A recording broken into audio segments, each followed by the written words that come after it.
A lot of praise to Andrew Berry for turning this Browns team around. Right now they're 4-1. But Jim Nantz of CBS Sports says, let's not forget about John Dorsey. He says, I thought John Dorsey did a fantastic job of turning over that roster. I'm not taking anything away from Andrew Berry because I'm hearing wonderful things about him, but I think the Browns were putting together a legitimate roster when John got here. I think that was when this became a team that was actually on path and on the road to doing something special. The puzzle has been put together. I think Cleveland is going to be a factor for a long time. We look at John Dorsey, what he did over a couple years. A lot of the skill positions on the offense is credit to John Dorsey. He brought in Jarvis Landry, Baker Mayfield, Nick Chubb, Odell Beckham, and Kareem Hunt. So, Les, Tom, my question to you is this. When you look at Andrew Berry and when you look at John Dorsey and where the Browns are right now, who deserves more credit for getting the Browns to this point? Tom, when a team is bad, we always play the credit or blame card. You don't have to have credit and blame each and every time, right?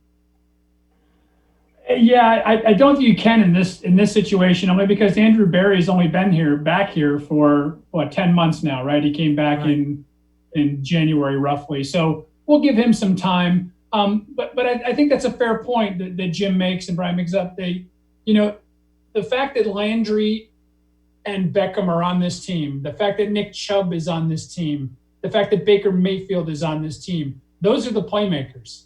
Myles Garrett is the playmaker on defense. Whoever's responsible for bringing him in.